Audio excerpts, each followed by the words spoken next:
Es un gusto que nos acompañe a esta hora de la mañana. Transmitimos en tiempo real desde la sala de redacción de la prensa gráfica a través de Canal 37, en la señal abierta de televisión, Canal 99 en cable de Tigo. Jueves 6 de marzo de 2014, a poco menos de 4 días para la elección presidencial, en ruta al 9 de marzo. Un abrazo a nuestros compatriotas que como siempre nos acompañan en la transmisión en internet en el www.laprensagráfica.com. Decíamos, el próximo domingo es la elección presidencial y no habrá tercera vuelta. Ese día ganará la elección quien tenga más votos, así de fácil, así de simple y de sencillo. En ese contexto, la Fundación Salvadoreña para el Desarrollo Económico y Social, FUSADES, presentó un informe especial denominado La realidad que encontrará el próximo presidente. Hablaremos de ese tema y de otros relacionados a la situación previa al domingo 9. Está con nosotros en nuestros estudios Luis Mario Rodríguez, él es el director del Departamento de Estudios Políticos de FUSADES. Luis Mario, bienvenido, un gusto. Gracias, William, muchas gracias por la invitación. Bueno, perfecto, Luis Mario, hemos presentado hace algunos minutos la nota que resume en breves segundos ese informe ampliado que ustedes, bueno, que tienen en sus manos ahora mismo, sí, y que ayer tuve la oportunidad de darle una mirada. En principio me gustaría, Luis Mario, que nos explicara a nuestra audiencia un poco en términos, el marco general de este informe. Me parecería que es un informe especial, ¿no? Sí, William, nosotros estamos convencidos en FUSADES que el elector para decidir tiene que informarse. Ese es el orden lógico antes de votar. Primero analizo y luego voto. Y en consecuencia, el análisis debe centrarse en las propuestas que los candidatos hacen para resolver los problemas tan complicados que tiene El Salvador en distintas áreas. Entonces, para cumplir ese objetivo, hemos venido trabajando en la Fundación desde el año pasado. Antes de la primera vuelta desarrollamos un conversatorio con los 5 candidatos que participaron el 2 de febrero en la primera vuelta. Ellos fueron entrevistados por 8 expertos en distintos temas, en el área institucional, en el área económica, en el área social y en el área de seguridad. Y luego publicamos una memoria con la respuesta de los candidatos que hicimos circular por redes sociales. Ese fue un primer esfuerzo que esperamos haya servido para la votación del 2 de febrero. Publicamos hace 3 semanas un segundo documento que es un análisis crítico de los planes de gobierno del FMLN y de Arena, contrastando algunas de las propuestas de los candidatos con los principios de una sociedad libre, principios con los que nosotros en FUSADES comulgamos: respeto a la propiedad privada, respeto a la libertad de expresión, democracia representativa, un Estado fuerte pero pequeño que evite una excesiva regulación. También hablamos del dirigismo económico, que no creemos que el Estado deba estar dirigiendo actividades de la economía, sino que por el contrario, darle oportunidad a los privados para que desplieguen toda su creatividad, por supuesto bajo un ámbito de cumplimiento de legalidad. Y un punto adicional tiene que ver también con la igualdad de los ciudadanos ante la ley. Y este tercer documento complementa nuestra entrega antes de la segunda vuelta. Este tercer documento lo que hace es diagnosticar 8 situaciones en el país que nosotros consideramos van a complicar la gobernabilidad en el próximo año, en el próximo quinquenio, si no se logra un gran acuerdo de nación entre quien quede como presidente y los distintos sectores sociales, empresariales, académicos, y a eso responde nuestra publicación, a que el salvadoreño sepa que independientemente quién sea el presidente, la realidad es compleja, hay problemas que deben atenderse al día siguiente de la elección, que empiece la transición entre el gobierno actual y el nuevo. ¿Eso no espera hasta el 1 de junio? Bueno, o sea, digo, la respuesta a estos problemas tiene que ser ya. Debe hacerse por lo menos un esfuerzo por montar un esfuerzo de concertación, de diálogo, que le permita al nuevo presidente, demostrarle a los ciudadanos la capacidad que tendrá para encontrar soluciones a distintos problemas. Para el caso, hacemos un diagnóstico de la situación fiscal del país. Tenemos un presupuesto desfinanciado, que si el presidente electo no inicia un acuerdo con las distintas fuerzas para financiar este presupuesto, en junio que tome posesión llevaremos medio año ya del actual ejercicio fiscal, y por lo tanto hay deudas que pagar, bonos que vencen, y por lo tanto es necesario que el presidente adopte con carácter de urgencia una estrategia de concertación inmediata con los distintos sectores. De lo contrario, se le complicará cumplir con esa cantidad de promesas que ha dado durante el evento electoral a los ciudadanos. Ahora, quizás antes de que podamos entrar un poco más en algunos detalles, obviamente no vamos a tener el tiempo para poder analizar punto por punto los 8 ejes que ustedes han desarrollado, pero digamos nos vamos a ir a lo más relevante. Pero en todo caso, Luis Mario, ustedes no le están diciendo a la población, al votante, por quién van a ir a votar o por quién deben ir a votar. Efectivamente. ¿Qué es lo que le plantean entonces? ¿Únicamente una radiografía de país? Pero en este momento no le están diciendo quién es el que tiene las mejores opciones para poder responder a esos problemas, únicamente están radiografiando. Es correcto, nuestra fundación no puede orientar el voto a favor de ninguno de los candidatos. Nuestra campaña ha sido, por ejemplo, estrictamente para educar cívicamente a los ciudadanos, para motivarlos a votar, para que entiendan que esta es una herramienta, por cierto, la más importante que el sistema político nos ofrece para elegir a nuestros candidatos, a nuestras autoridades. Entonces, nuestros documentos, incluyendo este último, lo que pretenden es que el ciudadano se informe, que analice, que conozca la situación de su país, que sepa que hay problemas que no pueden esperar sus soluciones y que es necesario, por lo tanto, que en base a las propuestas que han hecho los candidatos, se empiece a buscar coincidencias. De hecho, cuando el lector pueda observar y leer las propuestas de cada uno de los candidatos, podrá encontrar que hay en algunos aspectos coincidencias muy claras. Y por tanto nuestra idea es también contribuir a que los mismos candidatos, quien gane y quien queda en la oposición, sepa que hay medidas en las que se coincide y en las que, bueno, se debe buscar un acuerdo inmediato. Ahora, el informe no trata de hacer una especie de equilibrio o balance, de decir cuáles son las cosas positivas que se tiene el país, sino desafíos, los retos y desafíos. Por lo tanto, uno pensaría que lo que están identificando son estrictamente problemas. Efectivamente, cuando se diagnostican las áreas, en cada una de ellas encontramos problemas muy complejos que no vienen estrictamente o se han producido estrictamente por acciones del gobierno actual. Son procesos y son situaciones que se han venido desarrollando desde ya hace años. El tema del crecimiento económico, por ejemplo, que hemos tenido un crecimiento económico rezagado, que bueno, a ver, desde la crisis financiera que inicia en 2008 se complejiza. En 2005, 2004, éramos los que más crecíamos en el área centroamericana, de los 3 países con más libertades económicas en América Latina. Compartíamos lugar en ese sentido con Chile, un primer lugar con Chile, en la economía más abierta y más libre.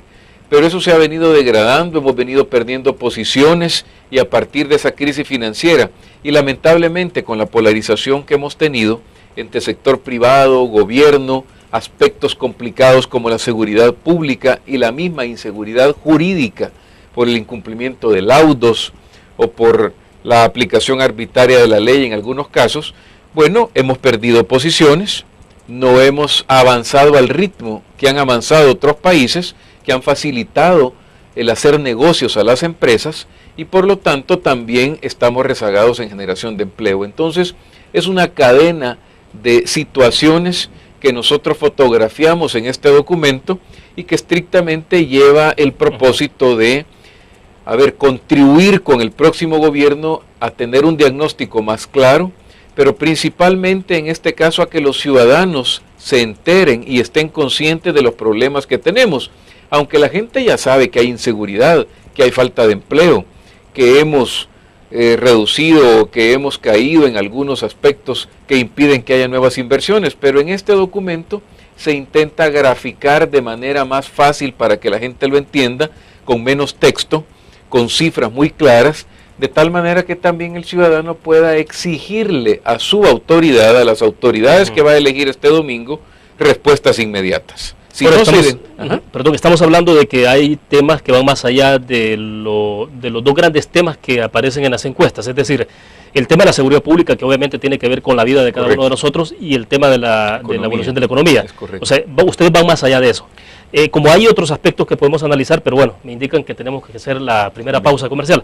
Vamos a una pausa y regresemos para hablar ya de algunos detalles. Y bueno, estamos en ruta a la elección. Es importante analizar cómo fue el desarrollo de la campaña electoral, qué pasó con los partidos políticos. ¿Hubo respuestas o no a los grandes problemas o desafíos entonces que el país va a enfrentar de inmediato? Vamos a la pausa.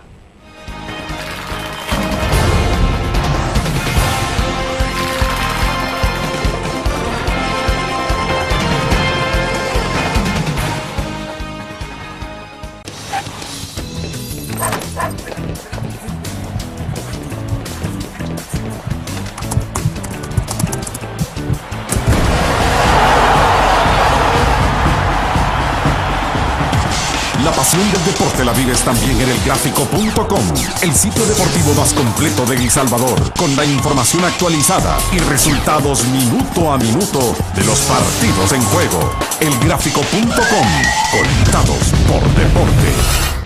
La interacción con la tecnología llega con múltiples formatos. Nueva revista Tech Live, la información tecnológica más actual y los gadgets que modifican tu estilo de vida. Tech Live es una revista multiplataformas que te ofrece los últimos avances de la tecnología, las herramientas de mayor utilidad e interesantes artículos de la era digital. Escoge el medio que te mantendrá actualizado o visita nuestra web. Espera el futuro con Tech Live, una publicación de Grupo Dutriz.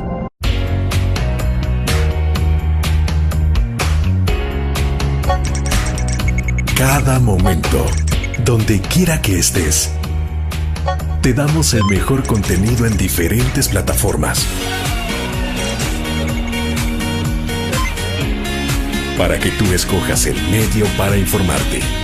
Y ahora con Grupo Dutriz Alive, la nueva aplicación digital. Vive la información como una nueva experiencia en tu periódico.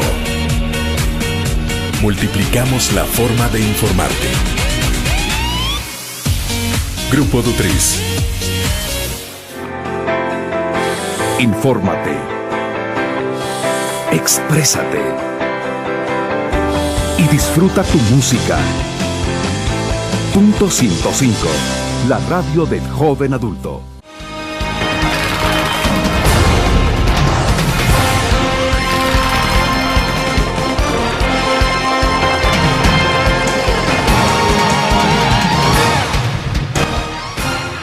Continúa con nosotros en nuestros estudios desde la sala de redacción de la prensa gráfica Luis Mario Rodríguez. Él es el director del Departamento de Estudios Políticos de FUSADES.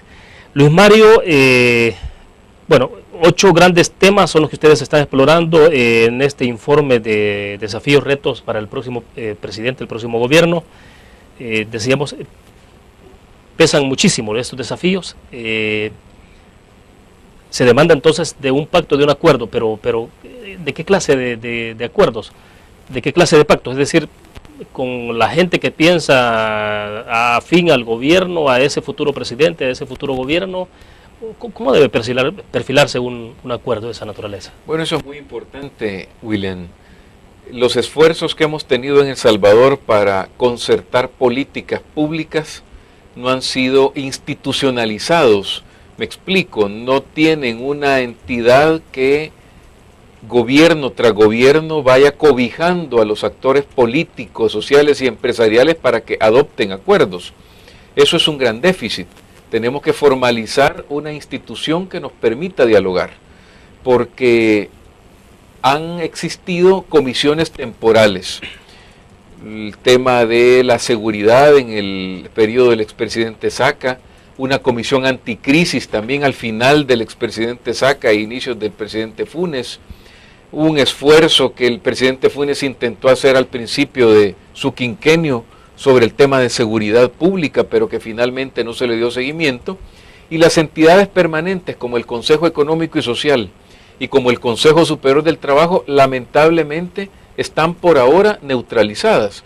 La ANEP renunció a estar dentro del Consejo Económico y Social, y el Consejo Superior del Trabajo, entiendo hasta donde me quedé, que tenía problemas porque no aceptaban la participación sindical.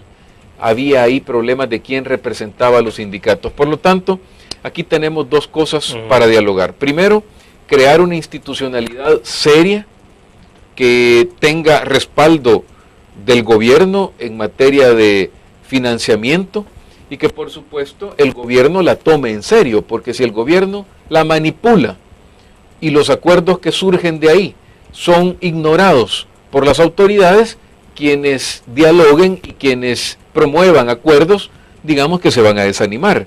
Y lo segundo es lo que usted muy bien mencionaba, quiénes son los actores con los que se debe conversar.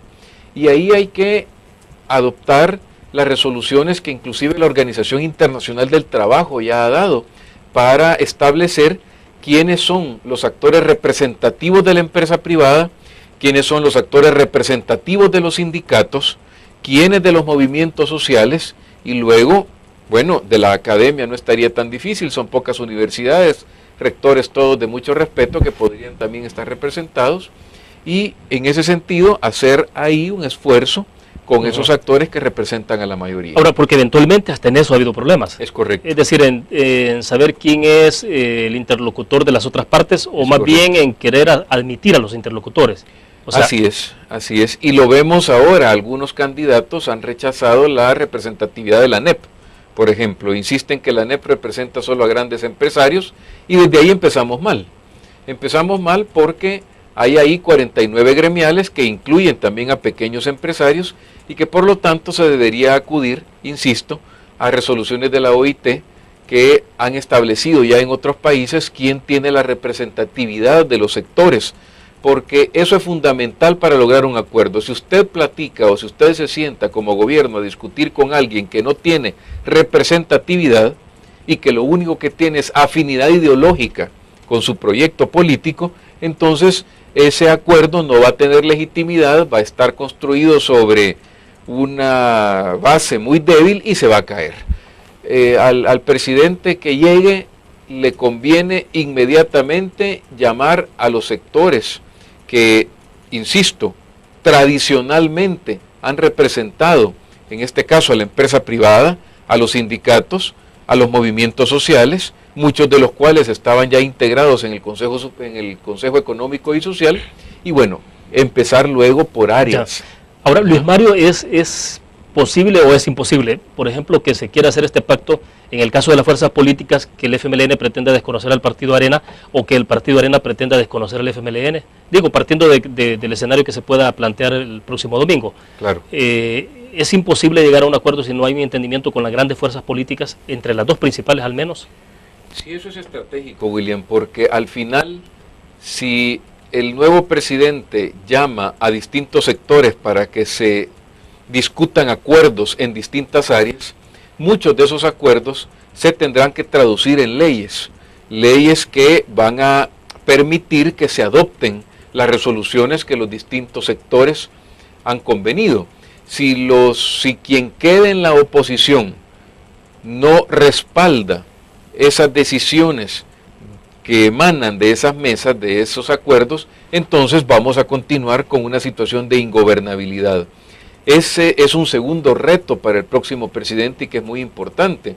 No solo el de lograr acuerdos en áreas como las que nosotros hemos diagnosticado en nuestro último documento, sino también tener la habilidad de concertar con las distintas fuerzas políticas para que se logre dentro de la Asamblea la aprobación de la legislación necesaria. Fíjese, este presidente va a necesitar concertar con 3 asambleas.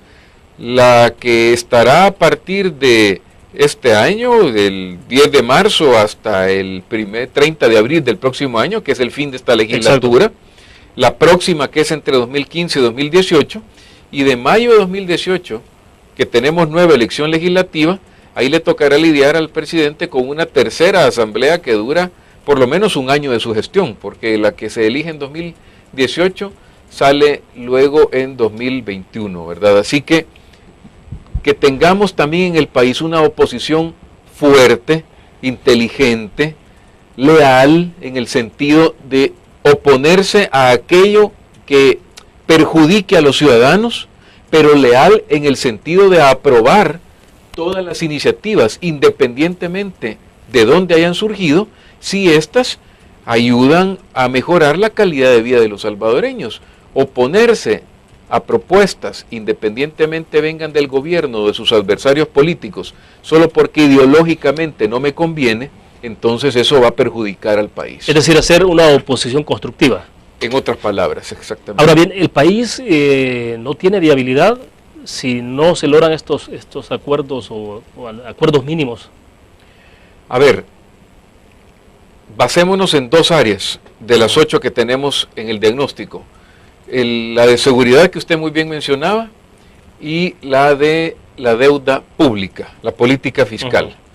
Si no resolvemos el tema de las finanzas públicas, nos puede llevar esa situación a, bueno, un momento en el que el Estado no tendrá para financiar los proyectos que están dentro del presupuesto general del 2014. Hay ahí 1.700 millones de déficit en ese presupuesto y por lo tanto, de no encontrarse un acuerdo por el lado de los ingresos, por el lado de los gastos, por el lado del crecimiento económico para que la actividad económica también genere más ingresos, pues entonces habría un problema de dónde obtener fondos. Y por supuesto que el tema de la seguridad es vital para que el inversionista continúe desarrollando en el país sus actividades y generando empleo. Es cierto que hemos visto que algunas empresas han anunciado que le apuestan al país y que van a invertir. Vimos al Grupo Calleja, que nos hemos alegrado todos por eso, pero no basta con una sola empresa. Es necesario que muchas empresas se animen a venir al país. Tenemos un déficit, por lo menos en el último año, desde 2008, a ver, 188,000 salvadoreños no han encontrado empleo formal desde la crisis de mediados de 2008. E imagínese usted que entre 2014 y 2019, de acuerdo a los cálculos del Departamento de Estudios Económicos, en base a cifras oficiales, se van a crear entre 2014 y 2019 250,000 empleos formales. Deben crearse como mínimo para absorber, ¿ya?, esa oferta que se va a tener de trabajadores. 250,000. 250,000. Es prácticamente el doble de lo que debió crearse en este periodo. Efectivamente. Ahora, el gobierno ha insistido que en este periodo ha creado más o menos 105,000 y 110,000 empleos. Los datos que nos refleja a nosotros las cifras oficiales que han sido confirmadas por el Departamento de Estudios Económicos es que de julio de 2008, que empieza la crisis, a noviembre de 2013, el número de empleos formales adicionales que se crearon fueron 82,000. ¿Ya? De esos 82,000, 30,000 son funcionarios de gobierno, ¿ya?, y por lo tanto dentro del sector productivo se crearon 52,000. Por lo tanto hay 188,000 salvadoreños que no encontraron empleo formal desde 2008 y eso es preocupante porque esta gente se ha ido, una, está desempleada, dos, trabaja en la informalidad o tres, ha migrado a otro país y por supuesto que eso, va matando la ilusión, va matando la esperanza, va matando el trabajo y el esfuerzo que un hombre y una mujer quieren hacer para sacar adelante a su familia, ¿verdad? Ahora, insisto con la pregunta entonces, pero es imposible darle viabilidad al país si no se entra de manera consciente a un proceso de acercamiento con todos los sectores y a buscar esos entendimientos. O sea, a ver, ¿qué es lo que podemos tener como país, digamos, si no se entra en esta ruta? La administración del país sería muy compleja si no resolvemos el problema financiero, el problema de crecimiento económico y el problema de seguridad. ¿Ya? Son tres áreas que complejizan mucho la situación del país y por supuesto que harían que el Estado tenga muy poco margen de maniobra para seguir financiando programas sociales, para seguir financiando aspectos básicos de los ciudadanos como la educación y la salud, ¿ya? Y por supuesto que podría generar un caos el hecho que la escalada de homicidios, el fracaso de la tregua y la ausencia de una política pública de seguridad están haciendo en el país y por lo tanto puede generar un ambiente de zozobra más del que ya tenemos entre los ciudadanos, de tal forma que, como bien lo señalamos acá en el diagnóstico del Estado de Derecho, muchas personas empiecen a darle licencia a la policía, ¿ya?, y a las autoridades para atacar a los delincuentes aunque se incumpla la ley. En otras palabras, ya en 2012 hay un indicador clave donde a la gente se le pregunta que si las autoridades siempre deben respetar las leyes o en ocasiones pueden actuar al margen de la ley con tal de proveerle seguridad. Y ya se empieza a dar un porcentaje alto, 40% de la población apoyaría que el gobierno transgreda la ley para cumplir con sus objetivos. Y esto es grave. Esto es grave porque el ciudadano simple y sencillamente está tan agobiado con el tema de inseguridad que ya no le importa que la autoridad y respete la ley con tal que le provea seguridad a sus hijos. Bueno, pero hay un dato que puede ser y que puede estar en sintonía con esto, y es el hecho, en el pasado ya ha habido alguna denuncia o hechos concretos que han ocurrido, sobre todo en el oriente del país, de ciudadanos que se toman la justicia por sus propias manos. Claro, o sea, esos escenarios pueden estar planteados. Lamentablemente, si quien tiene el monopolio de la violencia, que es el Estado, no actúa, los ciudadanos podrían llegar a esa situación extrema, que por cierto sería muy lamentable para el país. Sería realmente preocupante que los ciudadanos, al no verse protegidos por las autoridades, quieran tomar en sus propias manos la justicia, porque eso simplemente significa, que el Estado de Derecho en el país se empezaría a debilitar de manera acelerada. Aquí entonces el llamado, cuando hacemos este diagnóstico en el Estado de Derecho y en materia de seguridad, es que los ciudadanos, las autoridades, respondan con una política pública de seguridad que sea discutida con todos los sectores y que incluya no solo el componente de represión, sino que también el de rehabilitación y prevención. Bueno, creo que vamos a hacer en este momento una pausa comercial. Luis Mario, cuando regresemos hablemos un poco de cómo se perfila, cómo se ha perfilado el desarrollo de la campaña electoral en estos días, en los días anteriores. Ahora estamos en el silencio electoral, es decir, que no hay campaña electoral, no hay convocatoria de los partidos políticos a que se vote por ellos. Pero bueno, ¿qué es lo que se prevé para el próximo domingo? Y bueno, seguimos hablando siempre de desafíos. Regresamos.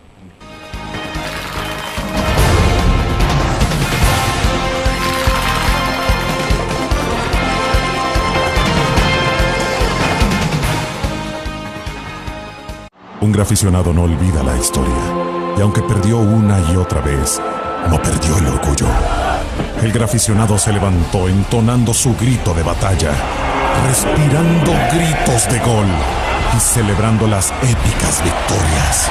Un graficionado cree en la magia de la camiseta y mantiene viva la ola de fe, porque el graficionado sueña con volver a un mundial.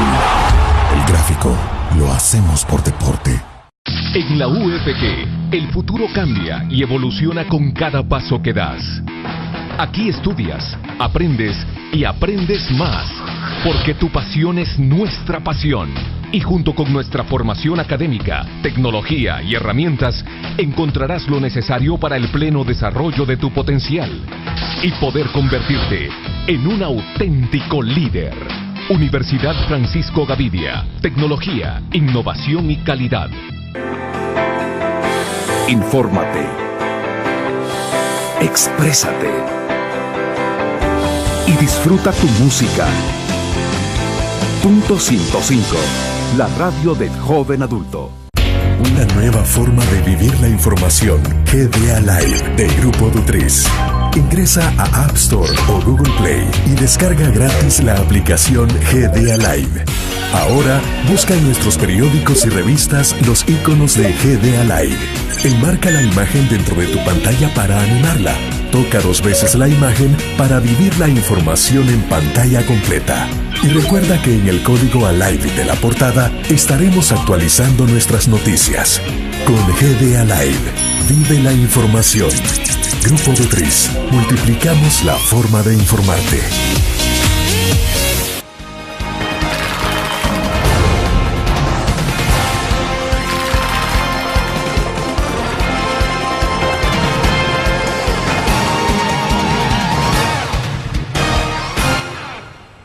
Luis Mario, hay acá algunas inquietudes de parte de comentarios ayer que anunciamos en Facebook la participación suya en la entrevista en línea. Hay como dos preguntas en una, hay 3 inquietudes. Eric Abdul Rivera dice, bueno, me decía si yo le iba a preguntar a usted cómo queda la credibilidad de Fusades luego de la campaña abierta que han hecho a favor de Arena y que ha sido motivo de cuestionamientos incluso en el editorial de la UCA. Si le vas a recordar, me decía, la tristemente célebre serie de publicaciones en periódicos que fue sancionada incluso por el Tribunal Supremo Electoral. Ahí hay varios temas de los que podemos platicar sin duda alguna. Claro. Y Rosario Salinas que nos dice, pregúntale mejor al licenciado Luis Mario Rodríguez que si no es más propicio llamar al pueblo entero a una huelga a brazos caídos, porque estas ridiculeces del mandatario pierden el tiempo en chambres para desviar la opinión pública del fracaso del gobierno que tienen. Ya no más estamos al borde del colapso social. Entonces son 4 consideraciones ahí. ¿Cómo no? A ver, nosotros hemos hecho un esfuerzo por fortalecer la educación cívica, la cultura política de los salvadoreños.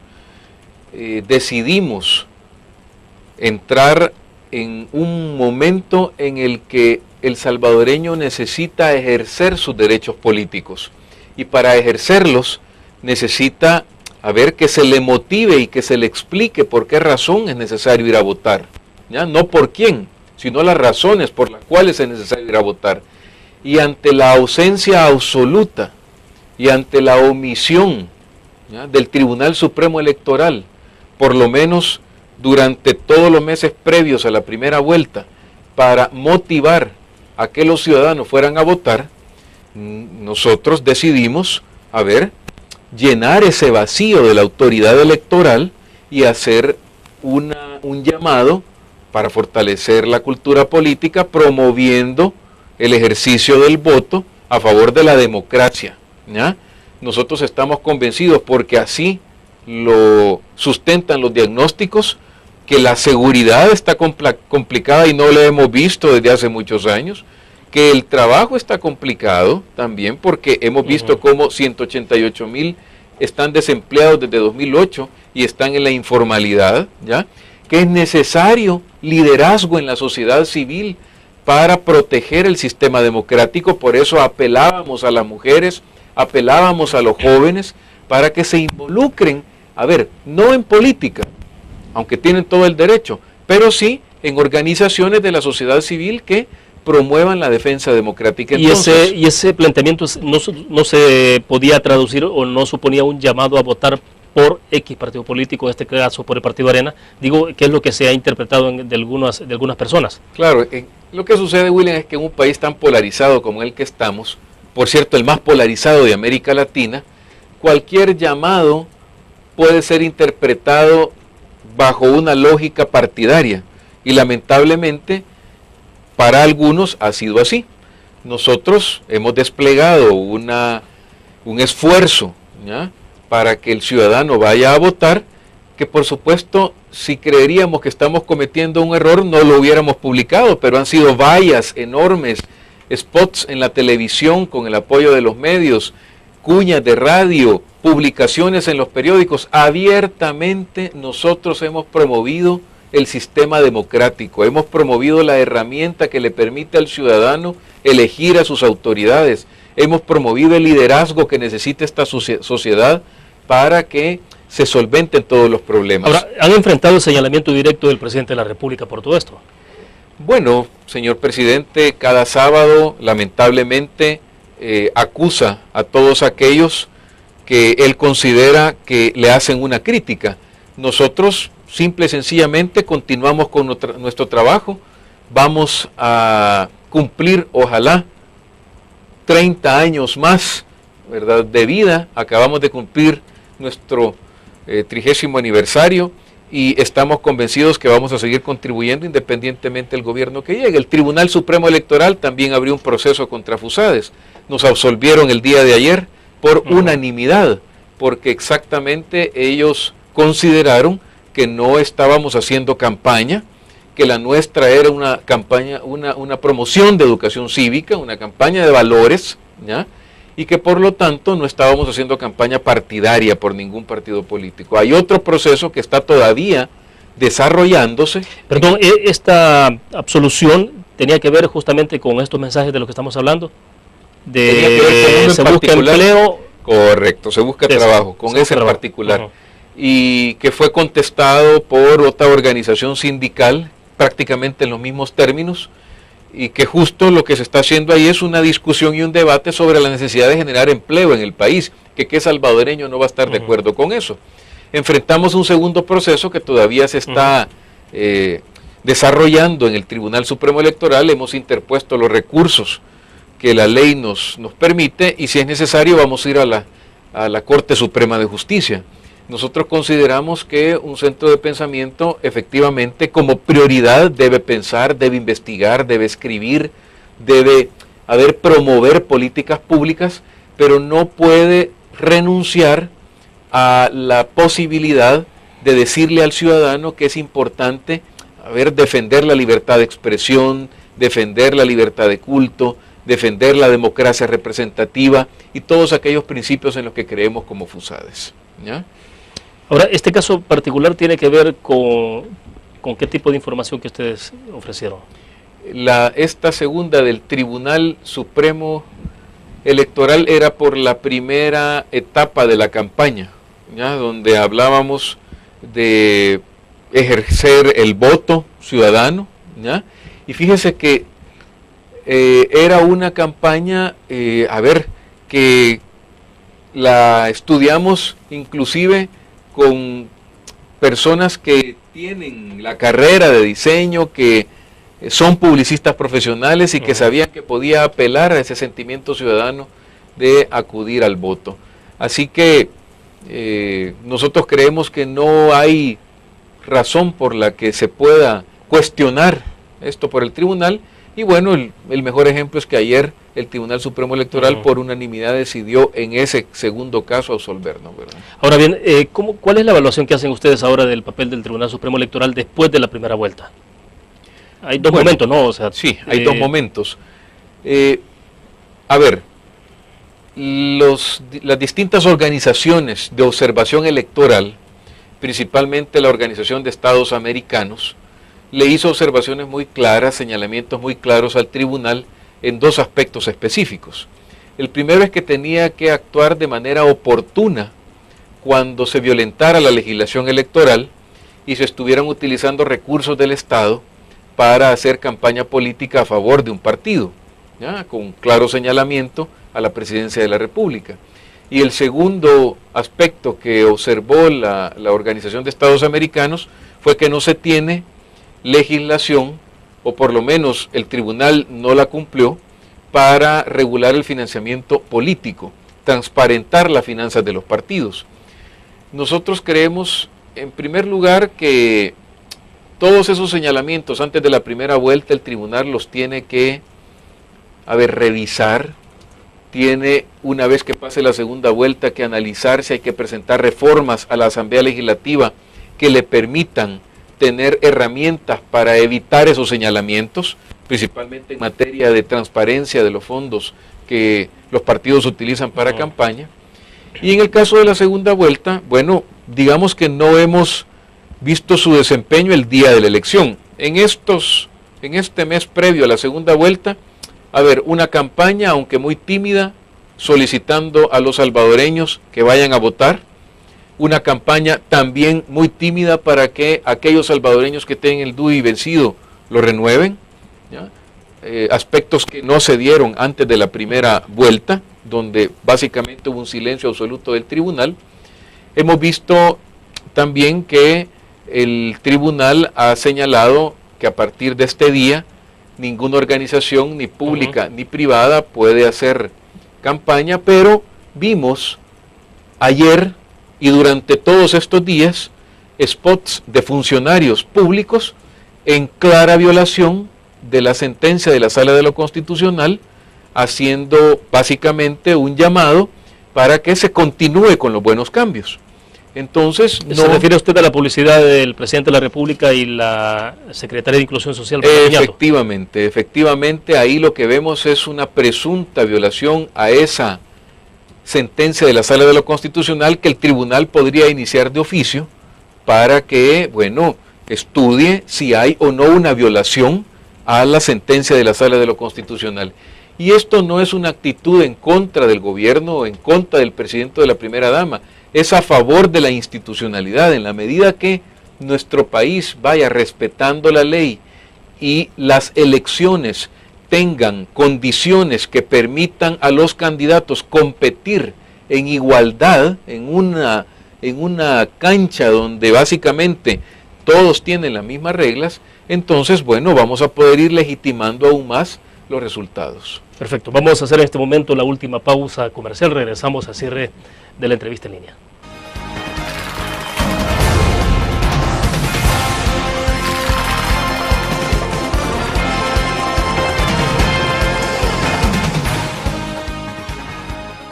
En la UFG, el futuro cambia y evoluciona con cada paso que das.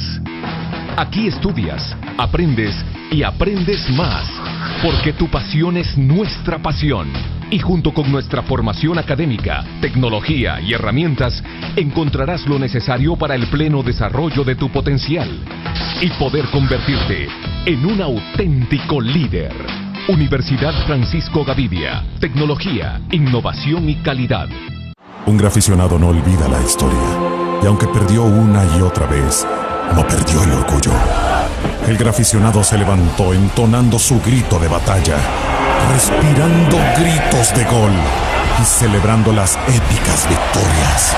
Un graficionado cree en la magia de la camiseta y mantiene viva la ola de fe, porque el graficionado sueña con volver a un mundial. El gráfico lo hacemos por deporte. Infórmate. Exprésate. Y disfruta tu música. Punto 105. La radio del joven adulto. Cada momento, donde quiera que estés, te damos el mejor contenido en diferentes plataformas,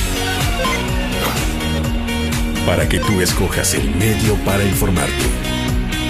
Y ahora con Grupo Du3 Live, la nueva aplicación digital.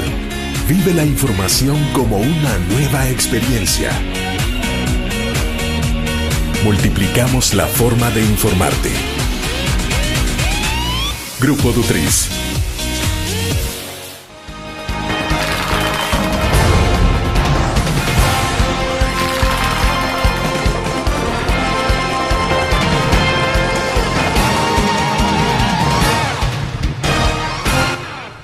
Luis Mario, en ruta para la elección del próximo domingo, el Tribunal Supremo Electoral decidió que en el marco del silencio electoral, bueno, hay ciertos programas, decía, que pueden continuar en términos de que se trata de la opinión, de generar opinión y tiene que ver con la libertad de expresión. Conversado con el presidente del próximo sábado, un programa que hay también que dirigen algunos diputados del Partido Arena, otro programa del alcalde de San Miguel, Will Salgado, y desde luego las entrevistas que hacemos los medios de comunicación a los periodistas. Ese es un tema que me gustaría conocer su respuesta. La otra, le decía en el corte comercial, si en esto de las sanciones no hay algo parecido a como puede ser un mal constructor en este país, digamos, que dice voy a construir un par de viviendas. No importa violentar los procedimientos de la OPAMS, al final de cuentas la multa que voy a pagar a la OPAMS es de $2,000, pero lo que voy a ganar yo en esto, en ganancia, va a ser de $2 millones. Entonces, claro. En este caso particular de la publicidad fuera de tiempos, ¿no será que las multas también son demasiado pequeñas como para no, digo, cualquiera lo presupueste como parte de un negocio, de una operación? Sí, efectivamente, hay ahí un incentivo perverso, en el sentido que si usted tiene una consecuencia mínima cuando violenta la ley, pues versus el rédito que le va a dar, como usted bien señaló, digamos que el funcionario que va a cometer esa acción, simple y sencillamente, calcula cuál es su rédito, cuál es su beneficio, pero aquí la idea sería pensar en sanciones que realmente disuadan al infractor. En México, le comentaba, las sanciones han llegado inclusive a $100 millones en el caso de Pemex Gate, cuando se utilizó recursos de esa entidad estatal para financiar la campaña de Fox, o $50 millones a un grupo que se llamaba Los Amigos de Fox, que también violentaron la regulación del financiamiento, que es muy estricta en el caso mexicano. Entonces acá, si se tuvieran sanciones pecuniarias más altas, si se tuvieran inclusive responsabilidades de destituir del cargo a esta persona, bueno, podría eso ser, digamos, disuasivo. De hecho, está el tema de quitar a la persona de su cargo si se incumple la decisión de la Sala de lo Constitucional. Lo que no hemos visto es un análisis serio del Tribunal Supremo Electoral, por lo menos en estas etapas. Es cierto que en estos procesos, es cierto que en el proceso electoral actual, el Tribunal Supremo Electoral ha diligenciado el mayor número de demandas en la historia de su creación o desde su creación, pero probablemente ha dejado por fuera los procesos más importantes, que es el uso de los recursos del Estado para hacer campaña a favor de un candidato. Lo otro que usted mencionaba es que la libertad de expresión dentro de una elección, no debería limitarse, o su único límite, mejor dicho, debería ser aquello que la legislación electoral establece para no llamar al voto cuando la ley llama a un periodo de reflexión. Entonces, el problema de los programas radiales del presidente o de la oposición o del alcalde puede ser que se utilice para atacar al candidato del partido adversario. En el caso del programa del presidente, pues hemos visto que sábado a sábado lo ha hecho. Entonces, si esos programas se utilizaran para dar cuenta de las acciones en beneficio de los ciudadanos que se ha hecho durante esa semana, bueno, digamos que no sería ahí ningún incumplimiento. ¿Usted sería de la opinión de que únicamente se deje abierto el espacio, la posibilidad para que únicamente haya entrevistas de los medios de comunicación, de los periodistas? Nosotros no hemos analizado legalmente el contenido de uno y otro programa. La libertad de expresión la tenemos todos por igual. El tema es que debemos respetarla. Los programas pueden continuar, cualquiera, de cualquier naturaleza. El tema es que la autoridad electoral debe estar muy pendiente para, analizar si en ese programa el funcionario está haciendo campaña a favor del partido, del partido de su preferencia, o está atacando al candidato del otro partido que obviamente le afecta de manera electoral. En ese momento entonces el tribunal tiene que actuar de oficio. Por lo tanto, no se trata de coartar la libertad de expresión ni de los ciudadanos ni de los funcionarios, sino de una actuación más proactiva del Tribunal Supremo Electoral, tratando de escuchar estos programas, fiscalizarlos y en el momento que encuentren algo que violente la ley, sancionarlo. Ahora bien, ¿qué espera del próximo domingo? ¿En qué condición cree que se puede desarrollar esta elección? ¿Será una elección parecida a la del 2 de febrero? Es decir, una elección que fue bastante tranquila, tampoco hubo hechos así traumáticos, o sea, sí. ¿Usted cree que podemos tener un evento electoral distinto, igual en términos de que pueda desarrollarse con tranquilidad? Sí, efectivamente, nosotros creemos que el domingo va a ser una jornada como todas las elecciones que hemos tenido en El Salvador a partir del acuerdo de paz, con los ciudadanos ejerciendo su derecho al sufragio y principalmente con la madurez que los partidos políticos por lo menos han venido demostrando hasta la elección del 2 de febrero. ¿Ya? Fíjese, hemos tenido ya alternancia en el poder en 2009, hemos tenido procesos en el que el ganador sacó como ventaja 42 votos sobre el perdedor, me refiero a la elección de Violeta Mengíbar contra Rodrigo Samayoa por la alcaldía de San Salvador en 2006, y donde el perdedor principalmente ha aceptado que la derrota y básicamente hemos continuado adelante. Así que el domingo el llamado principalmente, William, sería primero a que el Tribunal Supremo Electoral, como lo ha hecho en todas las elecciones a partir del acuerdo de paz, dé los resultados el mismo día de la elección. Creemos que si el sistema de transmisión de datos funciona como lo hizo tanto en las elecciones de marzo de 2012 como el 2 de febrero en la primera vuelta, los salvadoreños vamos a poder desde las 6 de la tarde empezar a ver la evolución de los votos y la diferencia entre uno y otro candidato. Eso refleja mucha transparencia y da mucha tranquilidad. Aquí entonces es el principal aspecto que quien pierda acepte los resultados, ¿ya?, de inmediato, y que demuestre la convicción democrática de empezar a trabajar en la oposición al día siguiente. Y eso es fundamental, porque si tenemos impugnaciones, si tenemos acusaciones de fraude, entonces se puede complejizar la realidad del país y nuestra economía no está para soportar un tipo de esas situaciones, ¿verdad? Ahora, la diferencia fundamental de la próxima elección es que se gana con la diferencia de un voto, ¿no? Así o sea, es. no hay un porcentaje como el anterior Así del es. 50% más uno. Eso implicaría, si en un dado caso puede haber un resultado ajustado, que haya mucho más madurez. O sea, Sí, ese es importante. A ver, en el 2009 la diferencia fue de 2 puntos porcentuales, ¿verdad? 49-51, 60,000 votos aproximadamente de diferencia. Justamente ahora en segunda vuelta la diferencia puede ser de 1 voto, y esto pone presión para 2 actores. El primero, el Tribunal Supremo Electoral, que tendría que actuar como reloj suizo, cumpliendo al pie de la letra la ley, ¿ya?, porque estando integrado por los mismos partidos políticos que están compitiendo, entonces ahí podríamos entrar en una discusión que, por ejemplo, los mexicanos no la tuvieron en el 2006, en aquella tan reñida competencia entre López Obrador y Felipe Calderón, cuya diferencia fue de 0.56%, ni siquiera un punto de diferencia, sino que 0.56. Ahí solventaron sus problemas porque el Tribunal Supremo Electoral estaba separado. Había un Instituto Federal Electoral, que ahora se llama Instituto Mexicano Electoral, y había un Tribunal Federal Electoral.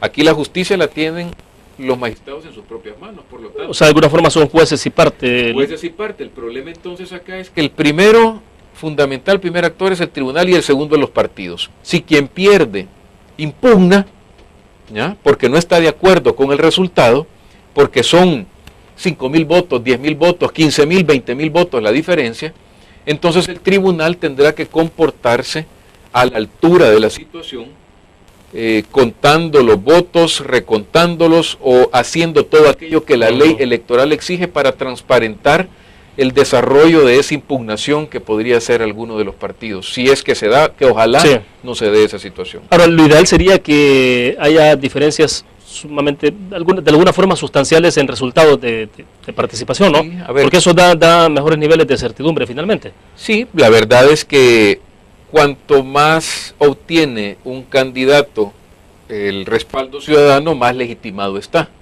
Ahora, si los resultados son muy cercanos, además de tener ese riesgo que ya hablamos, el otro es que quien gane, por supuesto que tendrá que representar a la otra mitad de los electores que no le dieron el voto, ¿no? Y por Claro. lo tanto no es que su legitimidad se venga al suelo, pero está comprometido con ese 50%, 49 o 48% que no lo apoyó.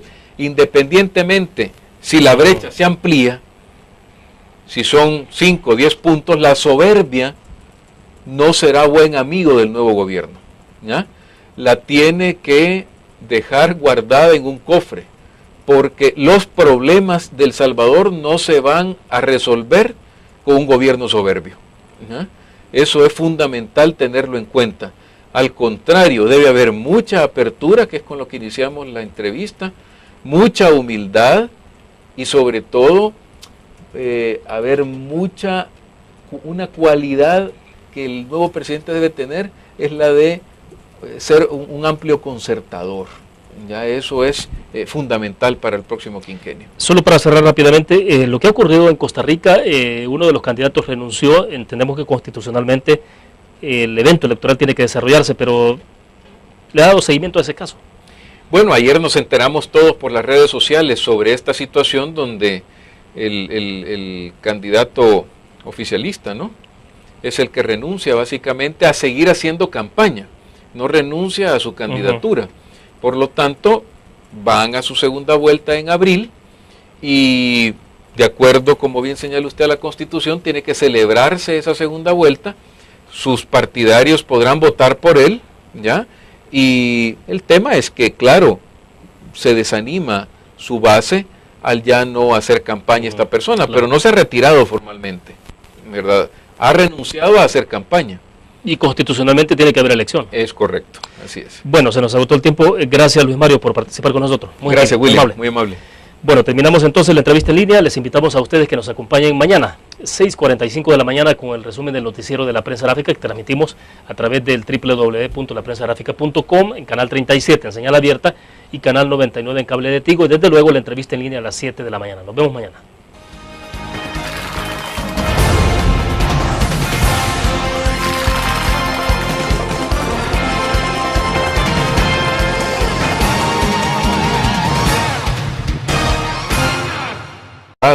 Respeto a la libertad de expresión, democracia representativa, un Estado fuerte pero pequeño que evite una excesiva regulación. También hablamos del dirigismo económico, que no creemos que el Estado deba estar dirigiendo actividades de la economía, sino que por el contrario, darle oportunidad a los privados para que desplieguen toda su creatividad, por supuesto bajo un ámbito de cumplimiento de legalidad. Y un punto adicional tiene que ver también con la igualdad de los ciudadanos ante la ley. Y este tercer documento complementa nuestra entrega antes de la segunda vuelta. Este tercer documento lo que hace es diagnosticar 8 situaciones en el país que nosotros consideramos van a complicar la gobernabilidad en el próximo año, en el próximo quinquenio, si no se logra un gran acuerdo de nación entre quien quede como presidente y los distintos sectores sociales, empresariales, académicos, y a eso responde nuestra publicación, a que el salvadoreño sepa que independientemente quién sea el presidente, la realidad es compleja, hay problemas que deben atenderse al día siguiente de la elección, que empiece la transición entre el gobierno actual y el nuevo. ¿Eso no espera hasta el 1 de junio? Bueno, o sea, digo, la respuesta a estos problemas a la población, al votante, por quién van a ir a votar o por quién deben ir a votar. Efectivamente. ¿Qué es lo que le plantean entonces? ¿Únicamente una radiografía de país? Pero en este momento no le están diciendo quién es el que tiene las mejores opciones para poder responder a esos problemas. Únicamente están radiografiando. Es correcto, nuestra fundación no puede orientar el voto a favor de ninguno de los candidatos. Nuestra campaña ha sido, por ejemplo, estrictamente para educar cívicamente a los ciudadanos, para motivarlos a votar, para que entiendan que esta es una herramienta, por cierto, la más importante que el sistema político nos ofrece para elegir a nuestros candidatos, a nuestras autoridades. Entonces, nuestros documentos, incluyendo este último, lo que pretenden es que el ciudadano se informe, que analice, que conozca la situación de su país, que sepa que hay problemas que no pueden esperar sus soluciones y que es necesario, por lo tanto, que en base a las propuestas que han hecho los candidatos se empiece a buscar coincidencias. De hecho, cuando el lector pueda observar y leer las propuestas de cada uno de los candidatos, podrá encontrar que hay en algunos aspectos coincidencias muy claras. Y por tanto nuestra idea es también contribuir a que los mismos candidatos, quien gane y quien quede en la oposición, sepa que hay medidas un poco en términos del marco general de este informe, me parecería que es un informe especial, ¿no? Sí, William, nosotros estamos convencidos en FUSADES que el elector para decidir tiene que informarse. Ese es el orden lógico antes de votar. Primero analizo y luego voto. Y en consecuencia, el análisis debe centrarse en las propuestas que los candidatos hacen para resolver los problemas tan complicados que tiene El Salvador en distintas áreas. Entonces, para cumplir ese objetivo, hemos venido trabajando en la Fundación desde el año pasado. Antes de la primera vuelta desarrollamos un conversatorio con los 5 candidatos que participaron el 2 de febrero en la primera vuelta.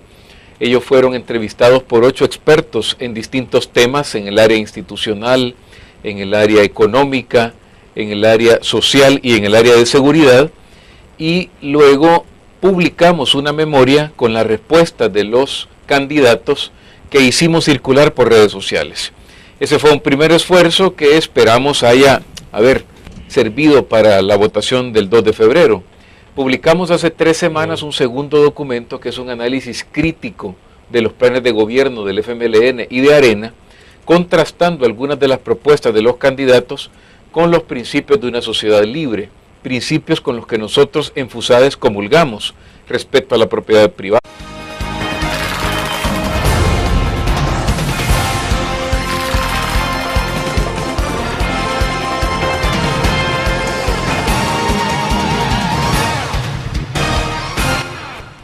Es un gusto que nos acompañe a esta hora de la mañana. Transmitimos en tiempo real desde la sala de redacción de la prensa gráfica a través de Canal 37, en la señal abierta de televisión, Canal 99 en cable de Tigo. Jueves 6 de marzo de 2014, a poco menos de 4 días para la elección presidencial, en ruta al 9 de marzo.